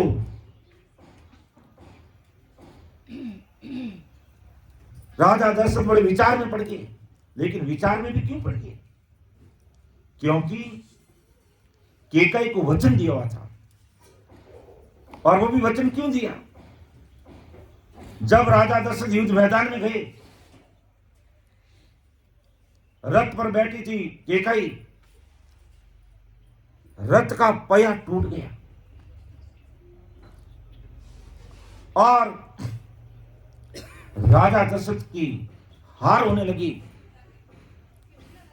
तो राजा दशरथ बड़े व्याकुल हो गए, क्यों? केकई अब क्या किया जाए। केकई बहुत भक्ति वाली थी, वो राम जी का नाम लेने वाली थी। तो उसने कहा आप चिंता मत कीजिए। क्यों? मैं चिंता क्या नहीं करूं तो करूं क्या? अब तो मेरा रथ की धुरी टूट गई, चक्का बाहर निकल गया, और मेरे सैनिक हैं जो इतने सारे सैनिक मर गए, मैं परवश हो गया। अब मेरी हार निश्चित है और 3 लोग 14 भाव में मेरा तिरस्कार हो जाएगा। तो केकई ने कहा कि तुम चिंता मत करो, मैं बेटी हूं ना, तो क्या करूं बताओ। कि क्योंकि वो अपने मुख से राम राम करती थी, तो कहा मेरे मुख में राम नाम का अमृत पान है, और वो जिनके ऊपर मैं छिड़कूंगी, अतारा बुकाने थुत की नाकाम, कि मैं जिनके ऊपर वो छिड़क दूंगी, अमृत से कहते हैं ना वो जीवित हो जाते हैं, कि मरे हुए सारे योद्धे तुम्हारे जीवित कर दूंगी। क्यों? वाह भाई वाह। तो विरत का क्या करेंगे? इसमें मेरी अंगुली डाल दूंगी, मेरी अंगुली तो कुछ नहीं होगा, आप रथ चलाइए। सारे सैनिकों को केकई ने जिंदा कर दिया और रथ की दूरी की जगह उसने अंगुली डाल दी। राजा दशरथ बड़े खुश हुए, युद्ध मैदान में डटकर लड़ाई की और वाह हुई राजा दशरथ की और जीत गए। क्यों? केकई बोल तू क्या चाहते? 2 काम तूने मेरे किए, मरे हुए योद्धाओं को तूने जीवित कर दिया और टूटे हुए रथ की धुरी की जगह तुमने अंगुली डाल दी। 2 मान काम तुमने किए हैं, जिससे मेरा 3 लोग 14 भाव में तिरस्कार होने से बच गया। बोल तू क्या वचन चाहती है? तू कहेगी वो मैं करूंगा तेरे लिए। तब केकई ने कहा, राम राम करने वाली थी, तो कहा राजा साहब मुझे ऐसे कोई वचनों की जरूरत नहीं है, और फिर भी कोई समय आएगा तो मैं मांग लूंगी। क्यों? ठीक है, जब भी समय आए तो मांग लेना। मैं है जो राजवंशी हूं, वचन हार नहीं होऊंगा, कभी वचन नहीं बदलूंगा। तो जो कहेगी मैं करूंगा तेरे लिए। क्यों? आज तूने मेरी लाज रख दी। क्यों? ठीक है। और अब क्या हुआ कि केकई की जो दासी मथुरा थी, उसने केकई को भ्रमित कर दिया। अब कल सवेरे राज तिलक होना था रामचंद्र जी का, राज तिलक होना था रामचंद्र जी का। तो मथुरा ने कह दिया कि केकई तुझे याद है? क्यों? क्या? युद्ध मैदान में तुमने कितना अच्छा काम किया था, राजा साहब ने तुझे वचन दिए थे। अरे तो एक वचन कल मांग लेना। क्यों? क्या? रामचंद्र जी ने कहा अगर भरत का राज तिलक हो जाए तो क्या है? तो अरे हाँ, उसके कई को याद आ गया, क्योंकि मेरा बेटा राज गद्दी पर बैठेगा। और मथुरा ने दिमाग फेर दिया और राजा दशरथ के पास जाकर के केकई ने कह दिया कि महाराज मेरी एक विनती है। क्यों? बोल केकई क्या? भरत का राज तिलक होगा, रामचंद्र जी वनवास में जाएंगे। क्यों केकई एक बार और सोच ले। राजा दशरथ हिल गए। वशिष्ठ मुनि ने दिन पूर्ण मुहूर्त तैयार कर दिया, समय निकाल दिया कि इतने बजे राजगद्दी पर रामचंद्र जी बैठेंगे। राजा दशरथ हिल गए। क्यों केकई एक बार और सोच ले। मैं राजवंशी हूं, मर जाऊंगा लेकिन तेरे वचनों को हार नहीं होगा, लेकिन मैं तेरे वचनों पर खरा उतर जाऊंगा, लेकिन उसका परिणाम क्या होगा ये भी सोच लेना। परिणाम क्या होगा? मैं पुत्र वियोग में रो रो के मर जाऊंगा और तू विधवा हो जाएगी, ये परिणाम निकलेगा, सोच लेना। कहते हैं तिरिया हट बहुत भारी होता है। सब ठीक है, राम जी सब अच्छा करते हैं, लेकिन जब वो तिरिया हट आ जाता है ना, उसने कहा जो भी होगा देखा जाएगा, बस राज तिलक तो मेरे बेटे भरत का ही होगा। भरत जी बहुत समझदार थे, कभी राजगद्दी पे नहीं बैठे, रामचंद्र जी के चरण पादुका वहां रख के राज किया था। लेकिन केकई नहीं मानी और विवश हो गए, मजबूर हो गए राजा दशरथ, और रामचंद्र जी को कहा बेटा आपको 14 वर्ष के वनवास के लिए जाना पड़ेगा और राजगद्दी पर भरत बैठेगा। रामचंद्र जी ने इधर नहीं देखा, उधर नहीं देखा, आगे नहीं देखा, पीछे नहीं देखा। जी हुक्म, आपकी आज्ञा, 14 वर्ष वनवास के लिए निकल जाऊंगा। हंसते हंसते निकल गए, छोड़ दी राजगद्दी, कुछ नहीं, मेरे पिताजी की आज्ञा सर्वोपरि है। और पिताजी के वचनों अनुसार 14 वर्ष वनवास के लिए निकल गए। और उधर भरत जी ने कहा मैं इस राजगद्दी पे तो मेरे बड़े भाई साहब रामचंद्र जी बैठेंगे। उनके चरण पादुका रख करके उन्होंने राज किया, बहुत उन्होंने मर्यादा रखी। और पुत्र वियोग में राजा दशरथ ने फिर प्राण त्याग दिए थे। तो अब आज रामचंद्र जी हमारे पास सामने मर्यादा पुरुषोत्तम है, हिंदुस्तान की नाक है। जब है जो अब रामचंद्र जी वशिष्ठ मुनि के पास में जाते हैं और वशिष्ठ मुनि को कहते हैं रामचंद्र जी, अपने गुरुदेव जी, रामचंद्र जी के गुरुदेव वशिष्ठ मुनि थे। वशिष्ठ मुनि को जाकर कहते हैं गुरुदेव आपको मेरी बात सुननी पड़ेगी। क्यों बताऊं, विष्णु भगवान के अवतार, 3 त्रिलोकी के नाथ, क्या बात है। कहा गुरुदेव मुझे ये विष्णु भगवान की पदवी नहीं चाहिए, मुझे ये अवतार की पदवी नहीं चाहिए। क्यों रामचंद्र जी क्या बोल रहे हो? आप कह रहे हो मुझे 3 लोकी अवतार की पदवी नहीं चाहिए। इस रावण राक्षसों को कौन मारेगा, कौन खत्म करेगा, कौन इस दुनिया को मर्यादा सिखाएगा, और आप ऐसी कैसी बात कर रहे हो? क्यों गुरुदेव जो भी है मुझे ये पदवी नहीं, अवतार की पदवी नहीं चाहिए। मैं संसार को मर्यादा नहीं सिखाना चाहता, मैं इस रावण को नहीं मारना चाहता। तो वशिष्ठ मुनि ने कहा क्यों? क्योंकि अब गुरुदेव कान खोल के सुन लीजिए, 4,04,02,000 वर्ष मुझे हर त्रेता युग में आते आते इतना समय हो गया है। कितने समय हो गया रामचंद्र जी को अवतार लेते हुए? हर त्रेता युग में रामचंद्र जी आते हैं कि हर त्रेता युग में आते आते मुझे 4,04,02,000 वर्ष हो गए।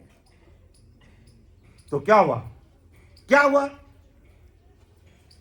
4,04,02,000 वर्षों से मैं रावण को मार रहा हूं, रावण फिर पैदा हो जाता है। 4,04,02,000 वर्ष से मैं लोगों को मर्यादा सिखाता आ रहा हूं, और आज बेटा बाप को सिर्फ 2 फुट जमीन के लिए कोर्ट में खड़ा कर देता है कि आपने मुझे 2 फुट जमीन क्यों नहीं दी है। और ऐसे ऐसे नाले की संसार में बैठा कि माता पिता की हत्या कर देते हैं। और अभी 2-4 दिन पहले अखबार में सुना कि उसने अपने घरेलू काम के कारण अपने माता पिता की हत्या कर दी। ऐसे नालायक पैदा हुए संसार में। अब मैं किसको मर्यादा सिखाऊं? और वो तो रावण बेचारा एक पैदा होता था, और ये आप घर घर में रावण पैदा हो गए, घर घर में रावण पैदा हो गए। इसलिए गुरुदेव, मैं इस दुनिया से थक चुका हूं, मैं इस दुनिया से दाब चुका हूं, मुझे ये पदवी नहीं चाहिए। तो फिर आप क्या करोगे? मुझे ऐसा कोई साधना का शब्द दो, ऐसे मुझे कोई सत्शब्द की सदा का भेद बताओ, जिससे मैं इस होण काल पार ब्रह्म से मैं आता हूं। मैं अवतार होण काल से आते हैं, मैं होण काल से आता हूं, होण काल में जाके समा जाता हूं। होण काल से आता हूं, होण काल में जाके समा जाता हूं। मुझे इससे परे कहते हैं वो अमर लोक ससुर परमात्मा के देश में मैं कैसे जाऊं, जहां से आना जाना ही मिल जाए मेरा। बस मुझे वो भक्ति, मुझे वो शक्ति, मुझे वो शब्द, मुझे वो वेद चाहिए। वशिष्ठ मुनि ने कई दिनों तक टाला, कई दिनों तक टाला कि गुरुदेव रामचंद्र जी, आप एक बार पुनः विचार करो, ऐसा मत करो। अगर आप ऐसा करोगे तो इस रावण को कौन खत्म करेगा, दुनिया को मर्यादा कौन सिखाएगा? जो रावण की और दुनिया की चिंता मुझे अब नहीं है। कि क्यों घर घर में रावण पैदा हो गया, मैं क्या करूं बताओ? हर बार रावण खत्म करता हूं, फिर रावण पैदा हो जाता है, और अब तो घर घर में रावण पैदा होने लगे। मुझे अब ऐसी झूठी महिमा नहीं चाहिए। लोगों ने समझा तो मैं भी कम अवतार लेके नहीं है, 4,04,02,000 वर्ष आ रहा हूं, इस धरा धरती पर आ रहा हूं। तब फिर वशिष्ठ मुनि ने कहा, वही बात कही, क्योंकि चाहे अवतारी महापुरुष है, चाहे त्रिगुण माया है, चाहे 33 कोटि प्रकार के देवी देवता है, चाहे ब्रह्मा विष्णु महादेव है, सब अपने सिर के ताज हैं, सबका अपना अपना काम है, सब अपने अपने काम करने के लिए आते हैं। जैसे गांव में एक पार्षद होता है, या वार्ड पंच होता है, सरपंच होता है जो ब्लॉक अधिकारी होता है, या एमएलए होता है, एमपी होता है, मंत्री होता है, सीएम होता है, पीएम होता है, सबका अपना अपना काम होता है, सब अपने अपने काम के लिए आते हैं, सब अपने सिर के ताज हैं। महाराज ने किसी की काट नहीं की, किसी के ऊपर टीका टिप्पणी नहीं की, लेकिन पहुंच बताई सबकी। वार्ड पंच क्या काम कर सकता है? उसका एरिया निर्धारित है, अपना वार्ड। सरपंच क्या कर सकता है? पूरा गांव का मालिक होता है। एमएलए क्या रहता है? पूरा तहसील उसका मालिक रहता है। एमपी क्या रहता है? पूरे जिले का मालिक रहता है। सीएम क्या रहता है? पूरे राजस्थान को देखता है। पीएम क्या करता है? पूरे हिंदुस्तान को देखता है। उन सबका अपना अपना काम है, लेकिन वो सस्वरूप साहिब परमात्मा है, वो सबका साहिब है, वो सबका बाप है, बेटा किसी का ना है। वो साहिब सबका बाप है, बेटा किसी का ना है। बाकी जितने भी चाहे अवतार हुए, उन्होंने बेटा बन के जन्म लिया। चाहे अपन रामचंद्र जी की बात करें तो उनके पिताजी दशरथ थे और उन्होंने अवतार लिया, लेकिन वो साहिब सबका बाप है, वो बेटा किसी का ना है। बेटा होके उतरे वो साहिब हो नहीं सकता। तो मुझे उस साहिब जो सबका बाप है, मुझे उस राम साहिब से मिलना है। तब कहते हैं वशिष्ठ मुनि ने कहा, भाई रामचंद्र जी, पहले तो बहुत बता ही नहीं, टालते रहे, महिमा करते रहे, तुम इतने बड़े अवतार थे। बाकी आज हमारी हिंदुस्तान की नाक है, पूरी दुनिया जानती है। और हमारा देश विश्व गुरु था, विश्व गुरु है और विश्व गुरु रहेगा, क्योंकि इतने बड़े बड़े अवतार यहाँ आए और इतने बड़े भवतारी महापुरुष संजन कबीर साहब, दादू साहब, दरियाव जी महाराज और परम दयाल अनंत सुख समाज सदगुरु सुखराम जी महाराज, नानक साहब, जितने बड़े भवतारी संत अवतार नित्य आते हैं। अवतार नियमित कार्य के लिए आते हैं, निमित्त आते हैं। अवतार निमित्त आते हैं और संत महापुरुष नित्य अवतार लेते हैं। अवतार अपना जो कार्य है उसके लिए, जैसे रामचंद्र जी का आना, क्या काम थे? 2 काम बड़े थे, संसार को मर्यादा सिखाना, रावण को मारना। इसी प्रकार कृष्ण भगवान भी आए, उनका भी अपना काम था। तो अवतार निमित्त अवतार आते हैं, निमित्त बन के आते हैं, उनको ये काम करना है। और ऐसे भवतारी महापुरुष समझो, जो कबीर साहब, दादू साहब, दरियाव जी महाराज, परम दयाल सदगुरु सुखराम जी महाराज, नानक साहब जैसे जो केवड़ी भगवान जो आते हैं वो नित्य हर युग में आते हैं, हर समय उनकी विषय चलती है। लेकिन अन्य जो ब्रह्मा जी है, विष्णु भगवान है, शंकर भगवान है, उनकी विषय अलग अलग चलती है। जब ब्रह्मा जी की विषय चलती है तो ब्रह्मा जी का बोलबाला रहता है, शंकर भगवान की विषय चलती है तो शंकर भगवान का बोलबाला रहता है, विष्णु भगवान की भक्ति विषय रहती है तो नवदा भक्ति का बोलबाला रहता है। वो अलग अलग विषय रहती है, लेकिन संतों की विषय सदैव हर युग में रहती है, हर युग में अवतार लेते हैं, हर समय आते हैं और जीवों को परम मोक्ष में भेजते हैं। तो रामचंद्र जी ने कहा, वशिष्ठ मुनि, मुझे वो सदगुरु साहिब पावरफुल परमात्मा जो साहिब सबका बाप है, वो किसी का बेटा नहीं है।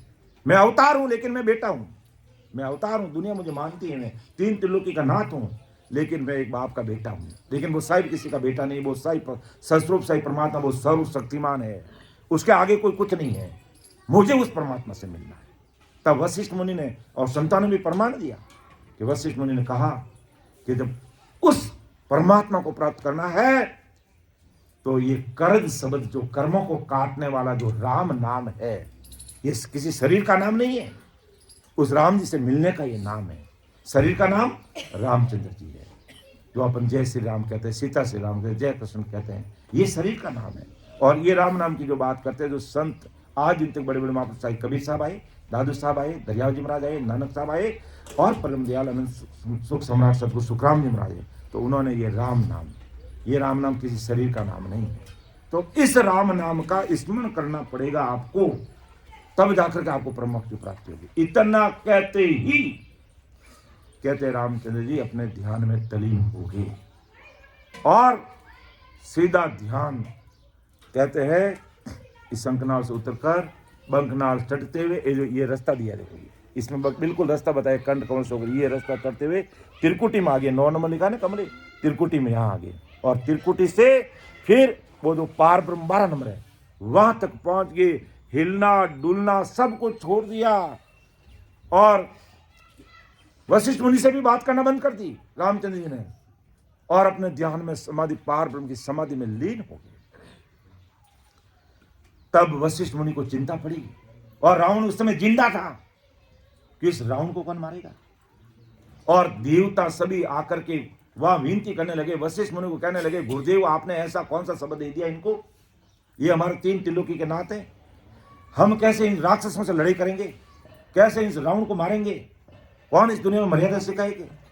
अब है जो वशिष्ठ मुनि बार बार में पहुंचे हुए रामचंद्र जी को बार बार उठाने का प्रयास कर रहे हैं, रामचंद्र जी बोले ही नहीं, ऐसा उनका ध्यान लग गया, क्योंकि वो तो अवतारी महापुरुष थे, शुभ कर्म करने वाले, इतने 4 करोड़ 4 लाख 2,000 वर्ष इस धरती पर अवतार लेकर आने वाले, इस दुनिया को मर्यादा सिखाने वाले, रावण को खत्म करने वाले, बुराई को खत्म करने वाले, इतने वो तो वैसे ही महापुरुष थे, वो तो अवतारी महापुरुष थे वो। तो उन्होंने जैसे ही सतसंबंधी साधना का ध्यान किया, उनका ध्यान पार ब्रह्म में गया, और अब सारे देवता आकर के वशिष्ठ मुनि के पास खड़े हो गए। तो गुरुदेव आपने ये कि इनका ध्यान छोड़ाओ, आप इस रावण को कौन मारेगा, हमारा इतना बल नहीं है, पहुंच नहीं है, हमारी इतनी शक्ति नहीं है, हमारे शरीर में इतना प्राण नहीं है कि हम इन रावण को खत्म कर देंगे। तब खूब कोशिश की वशिष्ठ मुनि ने, लेकिन रामचंद्र जी अपनी समाधि खोलते ही नहीं, ध्यान में तलीन हो गए।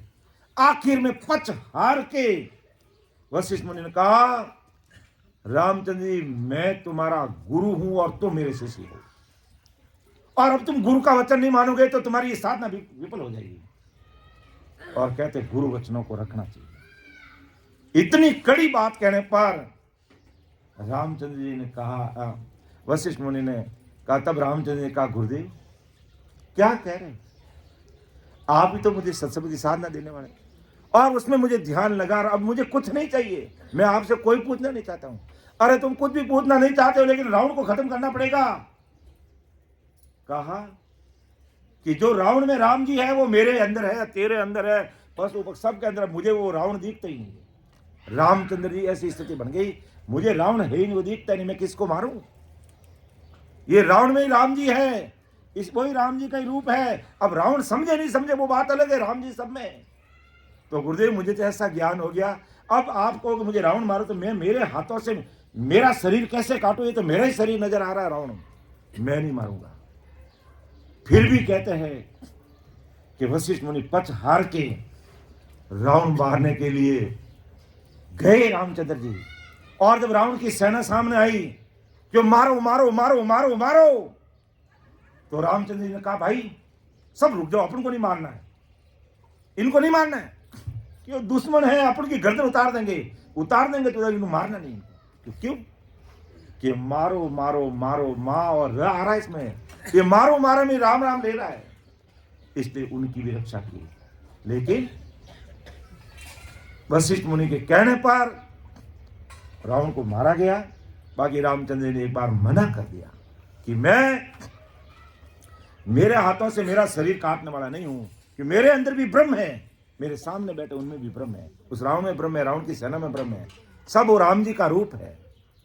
तो ऐसी मर्यादा सिखाने वाले, ऐसे हमारे मर्यादा पुरुषोत्तम रामचंद्र जी ने कहा मैं इस धरती पर 4,04,02,000 वर्ष हुए मुझे आते हुए इस धरती पर, लेकिन उन्होंने कहा कि इस अज्ञानी जगत को मर्यादा सिखा करके मैं पक्ष हार के दाब गया हूं, मुझे अब इनको मर्यादा नहीं सिखानी। क्यों?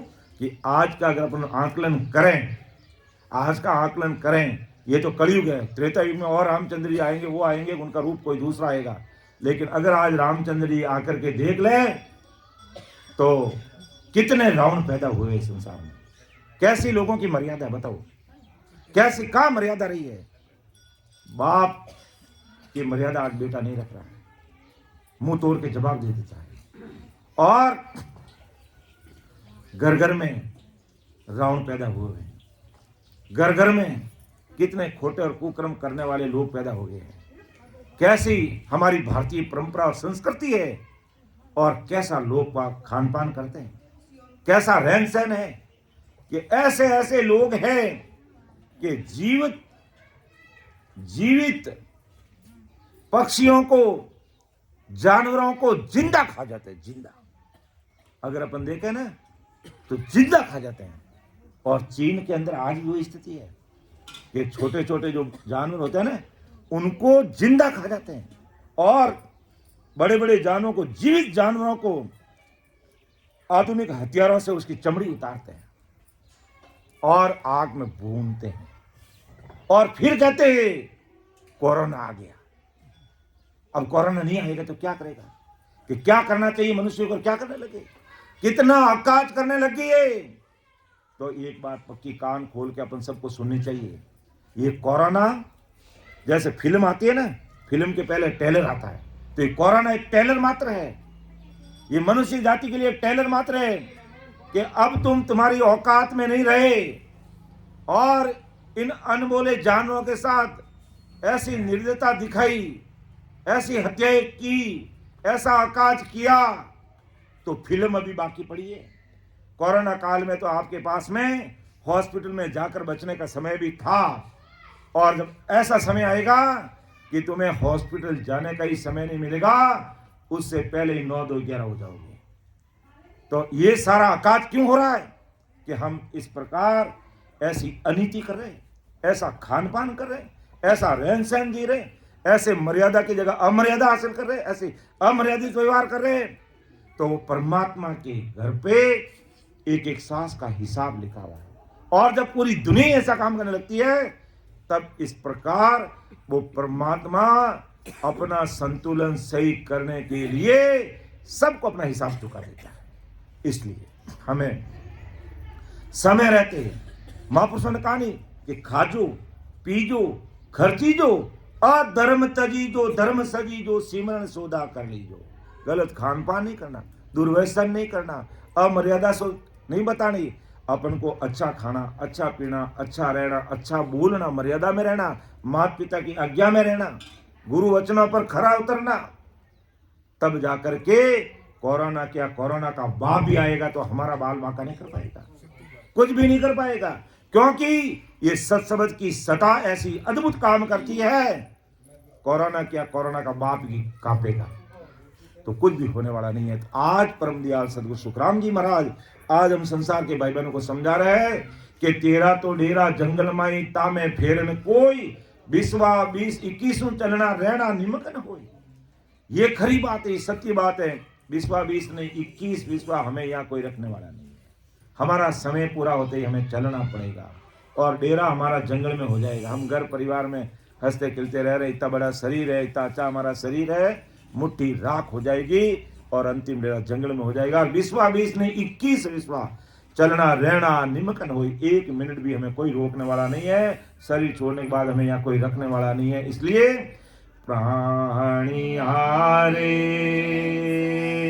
समझ रसिम रो राम, समझ रसिम रो राम, देख विचार समझ कर दिल में, देख विचार समझ कर दिल में, हरि बिन जोटा काम, हरि बिन जोटा काम है।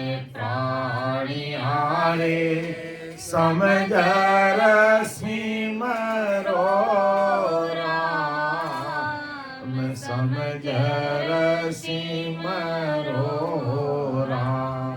और न तो को कछुआ नदी से, और न तो को कछुआ नदी से, ओ जुग जातो जो,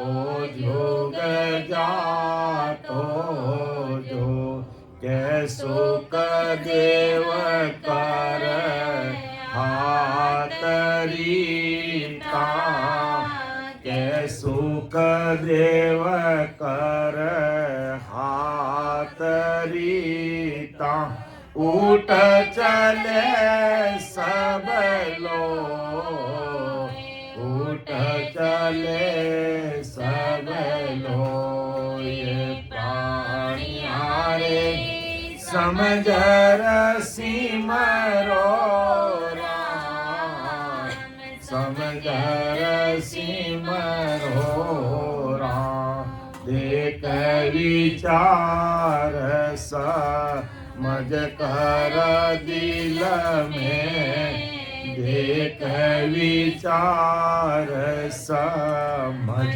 कर दिल में, हरि बिन जोटा काम, हरि बिन जोटा काम है।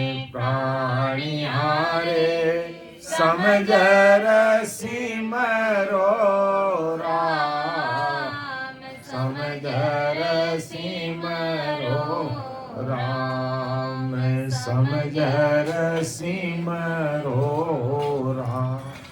राम राम पूरी दुनिया करती है, लेकिन हमें समझ करके करना है। आती जाती सांस में ऐसे महापुरुषों को सानिध्य लेते हुए भेद विधि से हमें सिमरण करना। तो महापुरुष चेतारे अंतिम इस पद का अंतिम जो साखी है कि और न तौकूं कच्छो नदी से ओ जुग जातो जोई। अरे मेरे संसार के प्यारे भाई और बहनों, तुम्हें और कुछ नहीं दिखता है तो ओ जुग जातो, ये जुग जा रहा है, उसी कड़ी में हम भी जाने वाले हैं। हमारा भी नाम है उसमें, उस लिस्ट में हमारा भी नाम है, उस लिस्ट में हमारा भी नाम है। जब लिस्ट की बात आई ना, तो जमदूत लेने के लिए एक जीव को आया।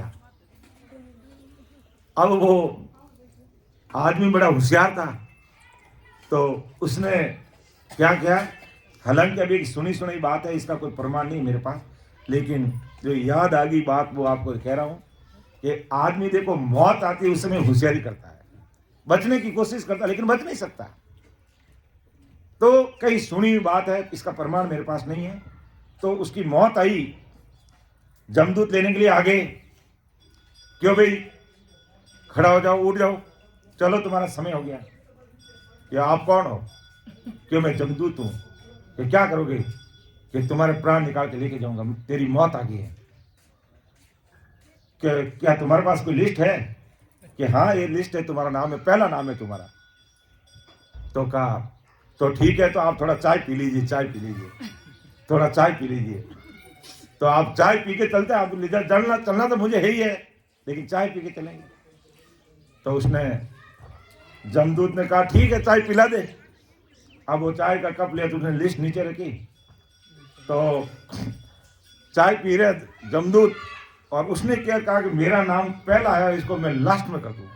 तो उसने क्या किया, क्या अपना ऊपर का नाम काट के नीचे नाम लिख दिया, नीचे लिख दिया, चाय पी दी कि ठीक है चलो, कि मेरा नाम कहाँ है। तो उस जमदूत ने क्या किया, लिस्ट को उल्टा कर दिया वापिस। यानी वो मौत से बच नहीं सका। कहने का मतलब है कि वहां भी होशियारी करने लगे कि हो सकता है अब चाय पिए तब तक अब जमदूत से बच सके। तो जमदूत से बचना बहुत मुश्किल है। तो महाराज यही कहते, और न ताकू कचो नदी से ओजुग जातो जोई, कि ये संसार जैसे जा रहा है, एक दिन अपना भी नंबर तय है, लेकिन जाने से पहले उस हीरों की कमाई कर लो जो हमारे पल्ले बंदेगी, हमारे साथ चलेगी, जिसको कोई लूट नहीं सकता, कोई ले नहीं सकता। मेरा बहन कहा ना, खाइयो न खूटे चोर न लूटे, दिन दिन बस सवय जी ऐसो राम रतन धन पायो। तो हमें वो राम रतन धन एकत्रित करना है, जिसका कोई बंटवारा नहीं कर सकता, जिसको कोई लूट नहीं सकते, कोई ले नहीं सकते, चोर नहीं ले जा सकते। वो राम जी का नाम आपने लिया तो आपके साथ ही चलेगा, उसका कोई भाई बंटवारा नहीं हो सकता है। बाकी दूसरी जमीन जाकर सब बंटवारा हो जाएगा, लेकिन राम जी का नाम आपने लिया वो आपके साथ चलेगा। तो और न तो कछो नदी से तुझे और कुछ नहीं दिखता है, तो ये तो पक्का है कि जैसे इस संसार जा रहा है, एक दिन तुझे जाना पड़ेगा। तो क्या सुखदेव कर हाथ रीता उठ चले सब लोग, कि हाथ रीता यानी खाली हाथ आता है और खाली हाथ चला जाता है। पूरा संसार की रीति यही है। इसलिए महापुरुष कहते हैं कि प्राणी तो समझ कर विचार कर, एक विचार समझ कर दिल में, परमात्मा के बिना झूठा काम है। बाकी सब संसार में यही रहने वाला, एक भी चीज हमारे साथ में नहीं चले। तो हमें करना क्या है? क्या हम अभी कमाई करना छोड़ दें? क्या घर परिवार का कर्तव्य दायित्व नहीं करें? हम ऐसी बात नहीं करें महापुरुष। हमें अपना कर्तव्य दायित्व भी पूरा करना पड़ेगा, लेकिन साथ में हमारी आत्मा का कल्याण कैसे हो सकता है, ये जीवात्मा परम मोक्ष में कैसे पहुंच सकती है, उस पर हमें विचार करना है।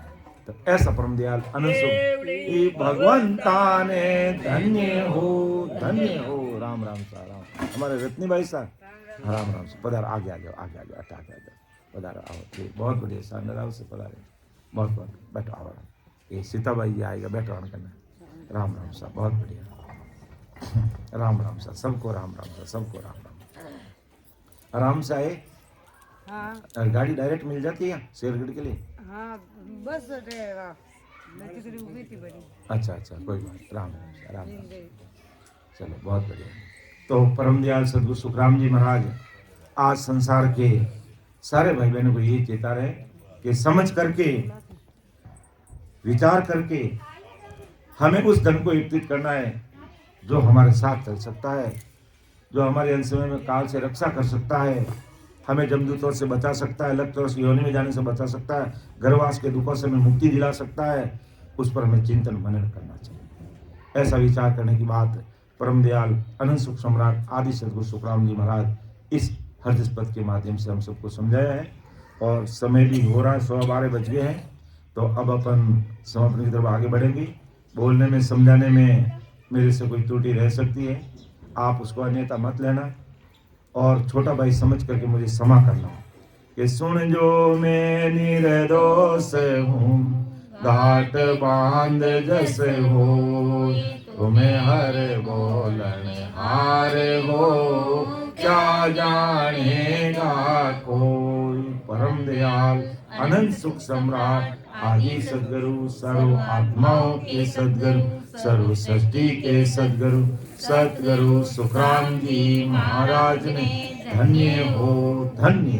राम सभा में राम महाराज उपस्थित हमारे समस्त राम सनी भाई बहनों को मेरा बारंबार कोटि कोटि राम राम सब प्रणाम। अब अपन महाराज को अरदास